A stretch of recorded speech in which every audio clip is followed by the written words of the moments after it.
이번 영상에서는 2022년 이민년 호랑이 해를 맞이해서 용띠들의 전반적인 운세에 대해서 알아보도록 하겠습니다. 제가 다른 영상에도 말씀드렸지만 띠 하나만 가지고 모든 것을 다 파악하고 정확히 알기는 좀 어려운 점이 있습니다. 다만 띠의 영향이 어느 정도 미칠지, 또 이민년 호랑이에는 용띠들한테는 좋은 일이 있을지 나쁜 일이 있을지 이런 부분이 궁금하실 텐데요.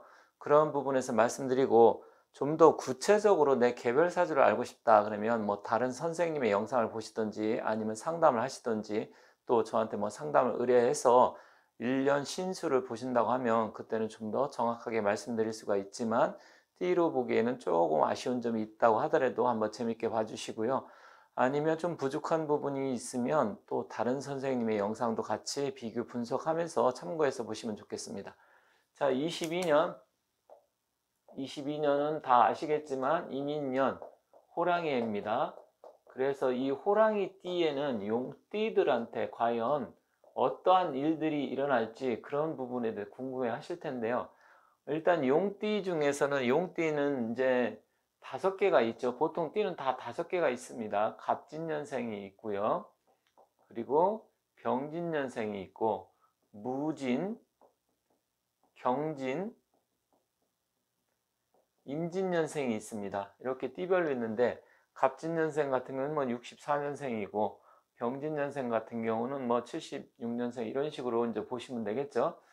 자, 그런데 이 용띠의 전반적인 기운을 놓고 봤을 때 이민년 호랑이의 가장 첫 번째로 중점이 둬야 될 게 이제 삼재에 대해서 궁금해 하시는데, 이 삼재가 들어오는 해입니다. 그래서 삼재 같은 경우는 제가 다른 영상에서도 GT 할 때도 말씀드렸지만, 삼재라고 해서 이 모든 이 부분이 다 안 좋다 이건 아닙니다. 그래서 우리가 일반적으로 삼재하면 천인지 해가지고 하늘의 재앙과 사람 인재, 또 땅의 그 기운을 받아서 발생하는 뭐 지재 이런 식으로 크게 볼 수 있고요. 아니면 뭐 또 풍재 뭐 이런 것도 또 삼재 이렇게 넣기도 하는데, 일단 가장 중요한 것은 이 천재나 땅의 기운에 발생하는 그 지역에 있는 사람들한테 사주가 좋든 나쁘든 대다수가 같이 발생하지만, 이 인재, 그래서 따로 또 삼재팔란이라고 해서 사람한테 발생하는 기운,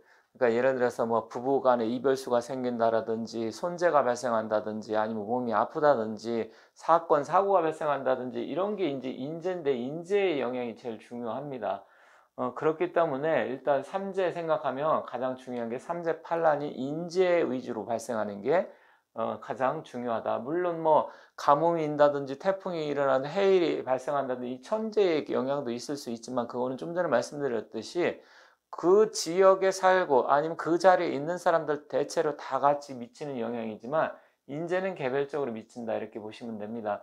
그래서 삼재의 영향이 있는데, 일단 이민년 호랑이에는 가장 중요한 게 이제 건강적인 부분에 대해서 이 삼재의 영향을 생각하시면 됩니다. 그 이유는 호랑이는 토의 기운은, 아니, 호랑이는 나무의 기운이고 용띠는 토의 기운인데, 호랑이 기운이 토의 기운을 극하기 때문에 그렇습니다. 극한다고 하는 것은 일단 나의 기운, 그러니까 몸이 아프고 건강이 안 좋은 사람들한테 특히 주의를 하셔야 되고, 평상시 몸이 건강했던 사람들도 일단 소화기 계통이라든지 소화력이 떨어진다든지, 아니면 갑자기 뭐 병원 갔는데 위암이 발생했다든지, 아니면 위에 염증이 심하다든지 소화기 계통에 문제가 생길 가능성이 큽니다. 그래서 건강적인 측면을 보셔야 되고, 두 번째는 관송사에 관련된 일이 발생할 수 있습니다. 그것은 뭐냐면 편간의 기운, 용띠 입장에서 편간의 기운이 들이치다 보면 관송사, 그래서 국가기관에 문제된 거, 아니면 부부 관송사라는 것은 부부끼리는 뭐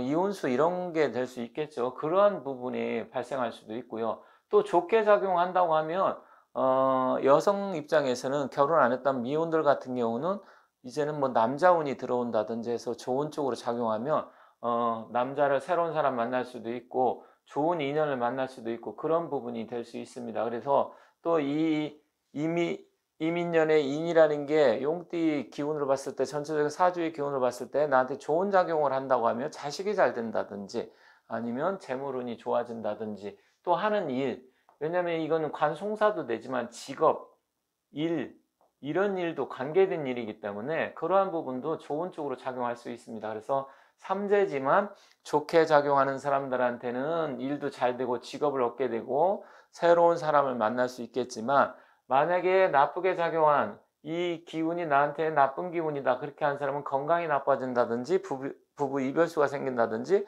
다친다든지 관송사가 발생한다든지 그럴 수가 있습니다. 그래서 전반적으로 이런 일이 발생할 가능성이 큰데, 삼재라고 해서 무조건 나쁜 게 아니고 그 사람의 기운에 따라서 다르게 작용을 한다 하지만, 안 좋고 좋고 같이 이렇게 올 수 있기 때문에 무조건 삼재라 해서 안 좋은 일만 발생한다, 이건 아니라는 것을 여러분이 잘 참고하시면 되겠습니다. 두 번째는 이 용띠 같은 경우는 상문 조객살이 들어오는데, 특히 상문살이 들어옵니다. 그러니까 뭐 잘 아시겠지만 상이라는 것은 내가 상을 당한다는 얘기죠. 그래서 이걸 상문, 내가 이제 문상을 간다는 얘기입니다. 조객이라고 하는 것은 내가 상을 당해서 손님을 맞이한다, 이런 얘기가 되겠죠. 그래서 상문 조객살의 기운이 있습니다. 특히 상문살의 기운이 있는데, 이건 뭐냐면 내가 상갓집을 갔는데 부정이 탈 수 있다는 겁니다. 그래서 부정 타가지고 뭐 잘못해서 코로나 같은 것을 또 누구한테 옮겨서 이렇게 온다든지, 그래서 내가 코로나에 걸린다든지, 아니면 빙의가 가끔 돼서 오는 사람들이 있습니다. 거기에 그 나쁜 기운이죠. 탁한 기운에서 빙의가 되면 뭐 나쁜 말로 이제 귀신이 쉰다 뭐 이런 얘기를 하는데, 그런 부분에서 문제가 될 수도 있습니다. 그래서 이 상문 조객살, 또 이제 조객이라는 것은 우리 집안에 누가 상을 당해서 부모님이나 친척이나 누가 형제나 누가 돌아가신다든지 이런 기운이 강한데, 특히 호랑이의 용띠가 그런데 자기가 태어난 날이 만약에 이제 용띠 입장에서 태어난 날이 또 용띠인데 대운이 또 인대운에 들어와 있는 사람이 있습니다. 그럴 수 있죠. 대운도 인대운에 들어오고 세운도 지금 이민년이니까 인연이 들어오는 거잖아요. 그래서 이 대운과 세운이 이렇게 두 가지가 겹친다든지, 아니면 집안에 또 용띠가 나 말고 또 있다든지 했을 때, 이런 두 가지가 겹치게 되면 가중되기 때문에 그러한 기운적인 것을 봤을 때 더 안 좋게 작용할 수가 있습니다. 그래서 꼭 상갓집 가가지고 문제는 아니겠지만 이 상문 조객이 들어오게 되면 자기가 하는 일이 좀 잘 안 풀릴 수 있습니다. 그래서 가급적이면 새로운 일을 시작하고 장사를 시작한다든지 아니면 사업을 한다든지 이런 거 생각보다 안 될 수가 있고요. 또 부정을 타갖고 뭔가 이렇게 어디 가서 하면 이상한 게 발생을 한다든지, 아니면 뭐 상갓집 가서 음식을 먹었는데 탈이 난다든지 이럴 수가 있기 때문에, 그런 부분까지 염려가 된다고 하면 가급적이면 안 가시는 게 좋다. 이민년 한 해는 가지 말고 그냥 봉투만 하시고, 가급적이면 아주 가까운 사람이 어쩔 수 없이 갈 수밖에 없는 상황이다 그러면 소금, 굵은 소금하고 고춧가루 섞어서 가지고 와서 발에 이렇게 3번 해서 뿌리고, 또 사우나 같은 데 이런 데 가서 1시간 정도 이상을 해서 몸을 닦고 속옷을 좀 갈아입고 가면 어느 정도 그런 걸 피할 수 있다니까. 물론 뭐 이렇게 되면 그 미신하냐 이렇게 생각할 수도 있습니다. 물론 미신적인 부분도 있습니다. 하지만 그래도 자기가 그런 걸 피하는 방법 중에 하나라고 생각을 한다고 하면, 특히 소금 같은 걸 부정 탔을 때라든지 아니면 뭐 같은 거 음식, 생선 이런 거 썩지 말라고 해서 할 수도 있고, 또 소독 뭐 이런 부분에서 소독 성분도 있기 때문에 그것을 해소한다, 이렇게 생각하시면 됩니다. 그래서 이 두 가지가 용띠한테는 가장 커다란 기운이다. 물론 나머지 부분에서는 이제 사주의 기운에 따라서 이게 재물운이 될 수도 있고 이것은 또 관기가 될 수도 있습니다. 그래서 그건 사주의 구체적인 그 사람들의 사주의 기운을 놓고 봐야 좀 더 정확하게 알 수 있기 때문에 이 정도로만 일단 말씀드리고, 이게 가장 핵심적인 요인이기 때문에, 그리고 나머지 부분에서는 사주의 기운에 따라서 재물운도 좋아질 수도 있고, 용띠 입장에서 아니면 뭐 사업이란 새로운 일 시작하는데 그게 잘 될 수도 있고 그렇습니다. 하지만 삼재의 기운에서 약간 내가 좀 불리하다, 부정적인 걱정된다, 부정적인 일이 생길 것 같다, 또 상문 조객살이 발생할 수 있다, 이런 부분이 있다고 하면 지금 말씀드린 것을 그것을 잘 여러분들이 기억해 두셨다가 가급적이면 22년에는 새로운 일을 시작하는 것보다는 조금 한 해를 미룬다든지 아니면 어쩔 수 없이 할 수밖에 없는 상황이 된다고 하면 좀 더 신중하게 살펴볼 거 살펴보고 알아볼 거 알아본 다음에 계약이 됐던 일이 추진이든 그런 것을 신중하게 하신 다음에 여러분들께 실행을 하신다고 하면 좀 낫지 않겠나 이렇게 생각이 듭니다. 그래서 그러한 부분을 잘 염두에 두시고 하시길 바라겠습니다.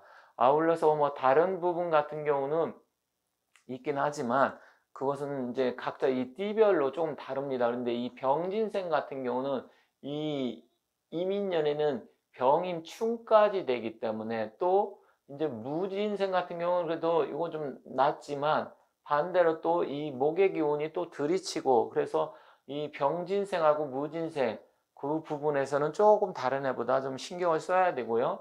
또 이제 임진생 같은 경우는 수의 기운이 강하면서 이 또 목기가 들어오기 때문에 목이라는 것은 뭔가 임진생 입장에서는 또 새로운 일을 해볼 수 있는 그런 기운도 됩니다. 왜냐하면 관의 일이기 때문에.